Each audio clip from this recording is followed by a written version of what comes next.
وإن هم إلا يظنون فويل للذين يكتبون الكتاب بأيديهم ثم يقولون هذا من عند الله ليشتروا به ثمنا قليلا فويل لهم مما كتبت أيديهم وويل لهم مما يكسبون وقالوا لن تمسنا النار إلا أياما معدودة قل أتخذتم عند الله عهدا فلن يخلف الله عهده أم تقولون على الله ما لا تعلمون بلى من كسب سيئة وأحاطت به خطيئته فأولئك أصحاب النار هم فيها خالدون والذين آمنوا وعملوا الصالحات أولئك أصحاب الجنة هم فيها خالدون صدق الله العظيم رب اشرح لي صدري ويسر لي أمري واحلل عقدة من لساني يفقهوا قولي رب زدني علما سبحانك لا علم لنا إلا ما علمتنا إنك أنت العليم الحكيم ومنهم أو بازد دي يهودنا أميون أميانو لا يعلمون الكتاب چنو پویدل پا کتاب یعنی پا تورات إلا أمانية مگر د دروغ پا ارزوگانو یا پا کسو باندی وإنهم أو نودوی إلا يظنون مگر گمان کون کی دا د یهودو چې کوم خباستونه دی هغه ذکر کیږي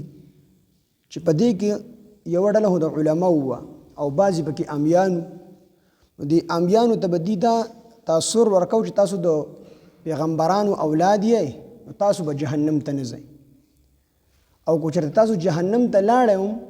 نو څلوېښت ورځې به پکې یې یا اووه ورځې به پکې یې او رسول الله صلی الله علیه وسلم ته او دغه ملګرو ته ویل چې په تاسو موږ څه ایمان راوړو موږ د پیغمبرانو اولاد یو نو موږ خو به لومبې جهنم ته ځونه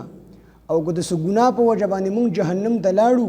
نو هلته به اووه ورځې پاتې کېږو په جهنم کې او یا به چې کوم دی په جهنم کې څلوېښت ورځې پاتې کېږو نو اووه ورځې به په دې باندې وي چې د دې په ګمان د دې ګمان دا وشي د دنیا ټوله زندګي چې ده د دنیا نو دا اووه زره کاله ده نو د زرو کالو په بدله کې او په جهنم کې مونږ یوه ورځ تېرو نو چې اووه زره کاله شي نو اووه ورځې د دې په جهنم کې د دې د ګمان مطابق راتللې نو دې به وي چې مونږ د پیغمبرانو اولاد یو نو مونږ به اووه ورځې صرف په جهنم کې تېرو او یا څلوېښت ورځې نو څلوېښت ورځې په دې اعتبار سره وي چې زمونږ مشران چې کوم وو هغوی څلوېښت ورځې د سخي عبادت کړی نو د هغې څلوېښت ورځې عبادت کړي نو موږ به زیات نه زیاته موده چې کوم دی په جهنم کې دا څلوېښت ورځې تېرو ځکه چې زموږ مشرانو خو څلوېښت ورځې عبادت کړی د سخي نورې خو نه و کړی نو موږ به څلوېښت ورځې چې کوم دی په جهنم کې تېرو نو دا امیدونه به د عوامو ته به چې کوم دی تړل حالانکې عوام په خپله باندې خو په څه پوهېدل نه او دوی به د چې کومه خبره کوله نو دوی به وایي زموږ دا مشران د یهودیان چې دي نو دوی تحریف نه کوي یعنې تورات کې بدلون نه کوي بلکې دا خبرې چې څومره کوي دا تورات د کتاب نه کوي لکه دلته یو عام کس ناست دی او زه د یو ټکي چې کوم دی معنی غلطه کوم نو چاته پته لګي هر سړي وایي چې دی به ټک وایي که نه نو دقه شان هغې د یهودیانو چې څومره علما وو نو هغوی به چې کومې خبرې دوی ته کولې دوی به وایي دا بلکل ټیک دي او هغې یهودیانو به چې کومې خبرې کولې نو هغوی به د خپلو مفادو دپاره په تورات کې تحریف کو لکه د رسول الله صلی الله علیه وسلم قد مبارک په تورات کې لیکلی چې دا به درمیانه قدوالی دې ظالمانو پکې ولیکل چې اوږد قدواله وي د نبی علیه السلام د سترګو صفت په تورات کې راغلی چې دا به قدرتي توري وي بغیر د رنجو رنجه به یې نه وي لګولې سړی به وایي چې نبي علیه السلام رنجه لګولې داسې تورې سترګې به یې ښایسته دې ظالمانو په تورات کې هغه صفت بدل کو دی وي د نبي علیه السلام یا د آخر زمانې د پیغمبر سترګې به شني العیاذ بالله داسې ډېر صفات د نبي علیه السلام به دي د دې دپاره بدلول چې تاسو ته ما مخکې د مخکني آیتونو کې تیر شوي دي چې دی به د آیاتونه د تورات او یا د نبی علیه السلام صفات په د دې وجې بدلول چې دوی ته به د عامو خلکو نه پیسې راتلي د کال پیسې به جدا راتللي دغه رنګې د میوو چې کوم مقدار به هغه به دوی ته جدا میلاوېدو د فصل چې څومره دغه به وه څومره حصه به و د دې هغه به دوی ته جدا میلاوېدله دغه رنګې سرو سپینو کې نغدو پیسو دا ټول به دې علماو ته میلاوېدل د یهودو دې علماو ته نو دوی به زړه کې دا خیال کوو که مونږ د نبي علیه السلام صفات صحیح بیان کړو نو بیا خو به دا خلک ټول په نبي علیه السلام ایمان راوړي نو چې ایمان په نبي علیه السلام راوړي نو زمونږ دا ټولې دانې او زمونږ چې څومره سره سپین مونږ ته راځي څومره منافع مونږ ته راځي نو دا ټوله به ختمه شي نو د دغې نه د بچ کېدو دپاره به دوی په تورات کې چې کوم دی تحریف کو او تورات کې به بدلون کو ځای په ځای آیاتونه به بدلول نو د نبی اسلام صفات به بدلول او د سخت حکم براغه لکه د رجم په شان دي لکه زمون په شریعت کې هم دادي چې یو شادي شوده سړی غلطیو کی ګناو کی زنا نو نبی الله پاک فرمایي فرجموها دې رجم کې دا قرآن مجید آیات دي خو د دې تلاوت منسوخ شوی دی او حکم یې اک شانتي باقی دی الشیخ والشیخه اذا زانیا فرجموها کله چې شادي شوده سړی یا شادي شوده ښځه د ګناه عمل چا سره وکړي نو فرجموها دی چې کوم دی رجم کوي په ګټو باندې اولې په ګټو باندې مړه کوي نو دغه رنګ سخت حکم چې کله په تورات کې راغی نو هغه به دی بدل کو حکم به نرم نو دغه رنګ آیاتونه به دی بدلول او د دې لپاره به بدلول چې زمونږ دا منافع زمونږ دا اړه زمونږ دا پیسې دا چې کوم دی بندي نشي نو دې لپاره دی په قرآن کې تحریف کو نو دی به تحریف کو او دې عام خلکو په دا ګمان کو چې نه زمونږ د یهودیان عالمان چې څومره دي نو دی بالکل حق او سچ بات بیاني سچ او حق خبرې کوي صحیح احکامات مونږ ته بیاني او په منځ کې به دې ظالمانو تحریف کو په تورات کې ومنهم او بعضې د دوی نه امیون امیان دي لا یعلمون الکتاب چې نه پوهېږي په کتاب باندې یعنې په تورات باندې الا امانیه سوا د دروغو د ارزوګانو نه صرف دغه خبرې زودي کړي دا خیالات په زړه کې ولګېنولي تاسو به نه عذابېږئ او نور چې کوم دي دا یهودیان چې دي نو دوی په قرآن پوهېدل په تورات باندې پوهېدل دا یهودیان چې کوم عالمانو خو عام خلک یې نه پوهېدل هغوی به د دوی په خبرو باندې دغه شان چې کوم دی باور کو ومنهم امیون او بعضې د دوی نه امیان دي لا یعلمون الکتاب چې نه پوهېږي په کتاب باندې یعنې په تورات باندې الا امانیه سوا د دروغو د ارزوګانو نه یا د دروغو د کیسو نه وانهم او نه دي دوی الا یظنون مگر صرف ګمان کوونکي صرف ګمان دي د دې نور دا خبرې چې دي څومره کوي نو دي کې اکثر چې کوم دي غلطې خبرې کوي او دي صرف ګمان کوي په هغې باندې په دې یهودیانو عالمانو باندې دا ګمان کوي چې دي ټیک خبرې کوي حالانکه دي غلطې خبرې کوي فویل پس هلاکت للذین دها کسان دپاره یکتبون الکتاب چې لیکي کتاب بایدیهم په خپلو لاسونو باندې یعنی تحریف کوي په دې تورات کې په خپلو لاسونو باندې محرف کتاب لیکي یعنی تورات کې ځای په ځای باندې احکامات بدلی نو الله پاک وی د دې لپاره هلاکت ته د دې لپاره عذاب دی فویل پس هلاکت ته پس عذاب دی للذین دها کسان دپاره یکتبون الکتاب چې لیکي کتاب بایدیهم په خپلو لاسونو باندې ثم یقولون بیا دوی وی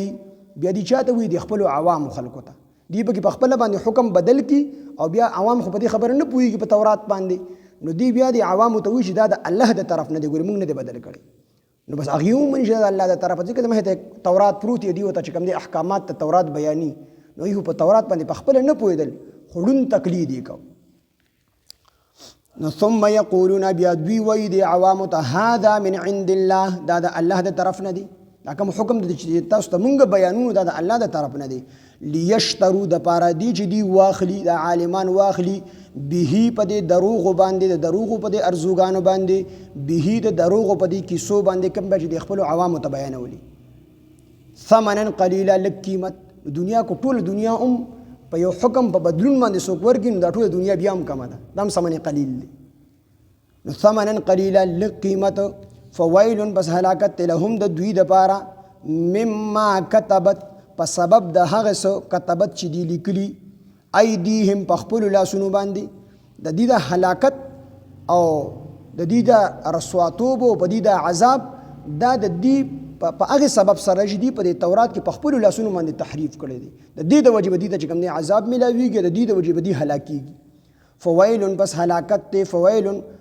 پس عذاب دی لهم د دوی دپاره یعنی د یهودیانو د عالمانو دپاره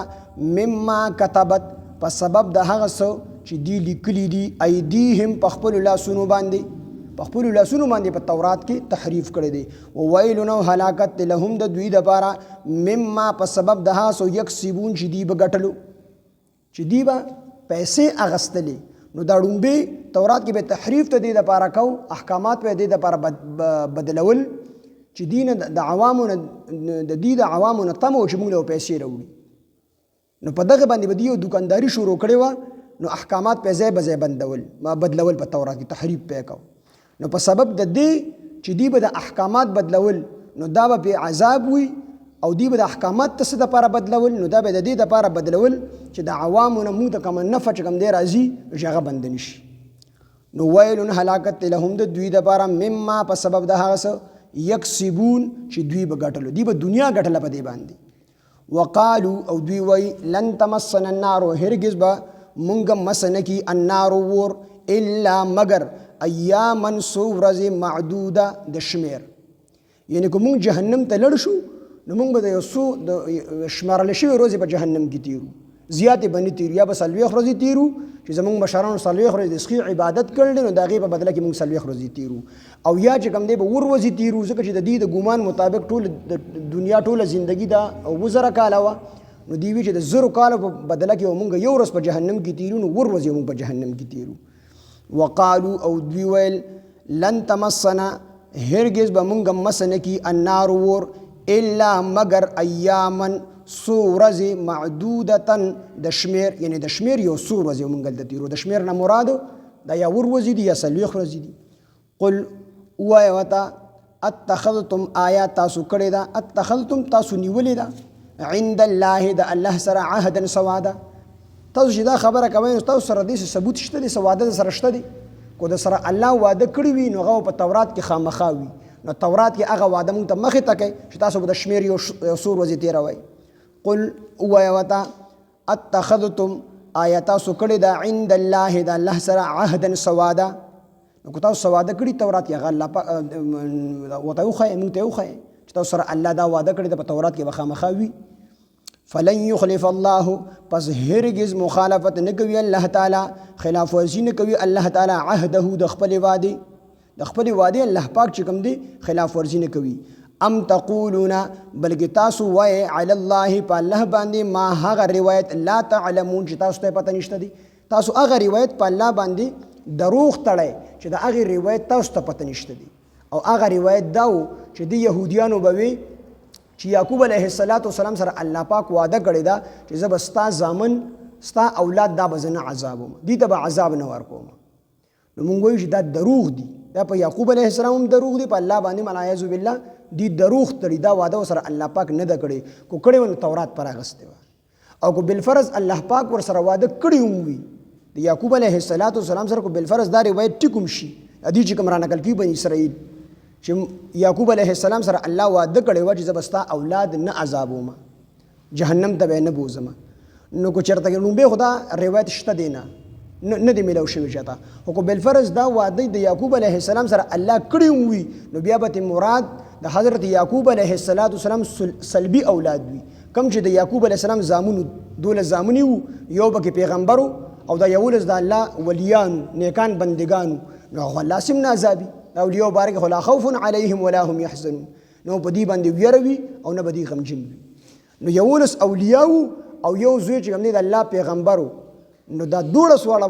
بیډزي بیډوي چې کوم دی جنتیان کو دا غي باره کې سره کړي، نو بیا به صرف د یعقوب علیه السلام سلبي اولاد ته مرادي چې هغه د یعقوب علیه السلام خپل بچو 12 هغه به بیا مرادي، او به خدای روایت نشي میلاوي د حکم بالفرض الله پاک ورسره کړي واده او دا روایت ټیکم شي د دې چې کوم را نقل کی، نو دینه مراد سو کی صرف د یعقوب علیه السلام خپل ځامن به مراد وي، ځکه چې هغه یو پیغمبر او یو ولس هغه د الله دوستان او اولیاء او نیکان بندگان. وقالو او دوی وی لن تمسنا هرگز به مونږ مسنه کی النار ور الا ایاما معدوده مگر یو څو ورځې د شمیر. قل او فرمایو تا اتخذتم آیتا سو کړی دا عند الله د الله سره عهدا سوادا، وعده کړی نو هغه تورات کې به موجود مونږ ته اوخه، فلن يخلف الله پس هرگز مخالفت نه کوي الله عهده د خپل وعده. ام تقولون دلته د ام په معنی د بل باندې دی، د ام معنی د یا او د بل معنی د بل کې،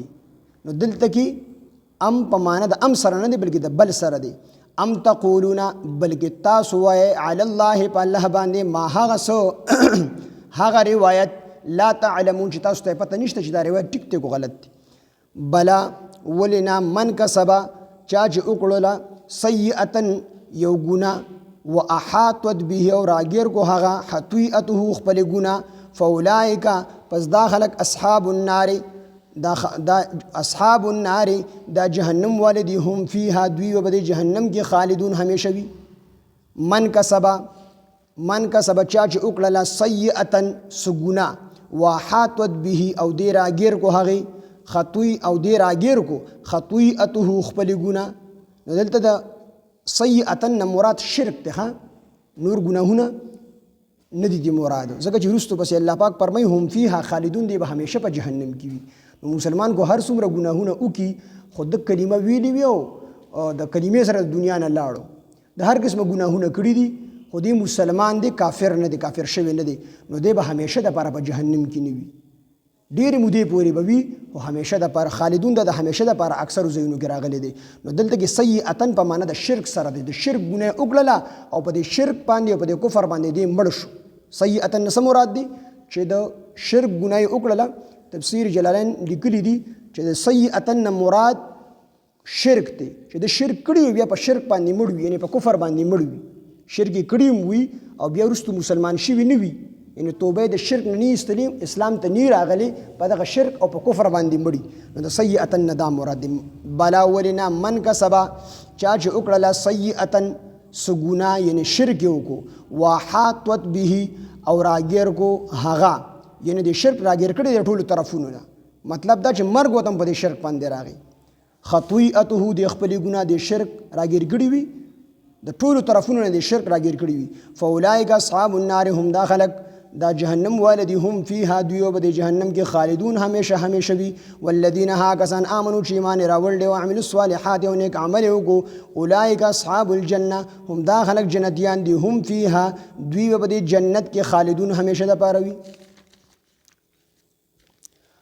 ومنهم او بعض د يهوديانو امیون عامیانو لا يعلمون الكتاب چې دوی نه پوهېدل الکتاب په کتاب باندې الا امانیه مگر د دروغو په ارزوګانو باندې الا امانیه سوا د دروغو د ارزوګانو نه الا امانیه سوا د دروغو د کیسو نه صرف د دروغو کیسې ورته کړې وي او هغه ارزوګانې به دي کولې وانهم او نو دوی الا یظنون مگر صرف ګمان کوونکي په خپل عالمانو باندې صرف خو ګمان کوي نور دي ته خپل باندې پته نه و فویل بس هلاکت للذین ده کسان د پاره یكتبون الكتاب چې دوی لیکي کتاب بی ایدیهم په خپل لاسونو باندې ثم یقولون بیا دوی وایي دی عوامو ته هذا من عند الله دا د الله د طرف نه دی لیشترو د پاره دی چې دی واخلی به د دروغو په دې ارزوګانو باندې د دروغو په دې کیسو باندې ثمنن قلیلا لقیمت فویل پس هلاکت لهم د دوی د پاره مما په سبب د هغه کتبت چې دی لیکلي دي ایدیهم په خپل لاسونو باندې وویل نو هلاکت لهم د دوی د پاره مما په سبب د هغه څه یکسبون چې دوی به ګټلو ان کوم دولت په چې ګټلو دی وجه بدی باندې هلاکت دی چې دوی به دغه دولت د پاره په تورات کې تحریف کو تورات کې به احکامات بدلول وقالو دوی وای لن تمسنا النار هرگز بمسنه کی مونږ ور الا ایاما معدوده مگر یو څو ورځې د شمیر قل افرمای وت اتخذتم آیات سواد کړه د عند الله د الله سره عند الله اتخذتم آیات سو کړه د عند الله د الله سره عهدا سوادا فلن يخلف الله پر هرگز مخالفت نکوي الله تعالی عهده د خپل وعده ام تقولون بلکې تاسو دروغ وای علی الله په الله باندې ما هغه روایت لا تعلمون چې تاسو په نه پوهیږئ دغه روایت باندې خپل هم نه پوهیږئ کوم روایت چې تاسو د یعقوب علیه السلام نقل کوي بلا ولنا من کسبا چا چې وکړله سیئتن څه ګناه یعنی شرک یې وکړو وحاطت به او راګیر کو هغه خطیئته د خپل ګناه د خپل شرک ټولو طرفونو راګیر کو مطلب په کفر باندې په شرک باندې مړ شو فاولئک اصحاب النار هم دا خلق جهنميان دي هم فيها خالدون دوی په جهنم کې همیشه د پاره وي والذین ها کسان آمنو چې ایمان راوړو وعملوا الصالحات او نیک عمل وکړو اولئک اصحاب الجنه هم دا خلق جنتیان دي هم فيها دی په جنت کې خالدون همیشه د پاره وي الحمد لله رب العالمين والعاقبة للمتقين والصلاة والسلام على سيد الأنبياء والمرسلين وعلى آله وأصحابه أجمعين إله العالمين تزمون رازش الله زمون لوی واړه ټول ګناهونه معاف کړي الله دې قرآن کې څومره غلطي کوتاهي زمون شوي الله مونږ ته معاف کړي الله مونږ صحیح ټیک د قرآن د تفسیر او د ترجمې کولو توفیق او طاقت راکړي الله مونږ ټول مسلمانانو ته په قرآن مجید باندې د عمل کولو توفیق او طاقت راکړي الله مونږ ټول ته الله د قرآن فهم او د قرآن پوهه راکړي الہ العالمین مونږ په دې قرآن مجید باندې پوهه کړي الہ العالمین زموږ د ټولو ناراضي شي خدای پاک دلته څومره مسلمانان راضي څومره ملګري راضي الہ العالمین ټول ټولو ته خیرونه ورکړي. الہ العالمین دې کې څومره بیماران دي ټولو ته شفا کامله عاجله مستعمره ورکړي. الله څومره قرضدار دي الله د قرضونو نه خلاص کړي. خدای څومره پریشانه حال پریشانۍ ختم کړي. الہ العالمین څومره مصیبت زده الله مصیبتونه ختم کړي. الہ العالمین دې کې څومره موږ ټول ګناهګاران یو الہ العالمین زموږ ټول ګناهونو باندې د عفو قلم راکاږي. الله زموږ څومره مردگان چې وفات شوي دي ټولو ته کامل مغفرت نصیب کړي. الله خصوصا دې څو ورځو کې چې څومره مسلمانان د دنیا نه تللي دي الہ العالمین ټولو ته کامل مغفرت نصیب کړي. الله چاته د مغفرت کړی دی الله درجات یې بلند کړي. الہ العالمین څومره خلک په عذابونو کې دي الله د قبر په عذاب کې مبتلا دي ټولو نه عذابونه اوچت کړي. الہ العالمین زموږ د درس دا ثواب ټول مسلمانانو ته د حضرت آدم علیه السلام نه راواخلي تر اخري انسان پورې د دې ثوابونو ټولو ته ورسوه. الہ العالمین د دې په برکت سره زموږ د ټول کلی څومره نارینه زنانه دي څومره ماشومان دي ټول دیندار قرآن خانه که. الہ العالمین زموږ ماشومان ټول دیندار قرآن خانه که. الله ځوانانو د ټول د دیندارۍ زندگی ورک. الله په زنانو د حیا او د عزت صادرونه راواچو. بشرانو ته مو د عزت ژوند ورک. الله مو ټول ته دنیا آخرت کې د کامیابو د خوشحالو د عزتونو ژوند را. الله مو ټول مسلمان دنیا آخرت کې د بې عزتۍ د بې پردګۍ د شرم او د بې حیا د زندګۍ نه مو ټول مسلمانان بچ وسات. الہ العالمین زموږ مال جان وختانو تحصیلونو هسپتالونو جیلونو مقدمو کیسونو نه بچ وسات. خدای د خپل دین د غلبې د پای استعمال ک. الله خاتمه زموږ د ټول بل خیر او بل ایمان ک. په وخت ځن قدم مو د زړه په صدق سره په جبه دا کلمه چالو لا اله الا الله محمد رسول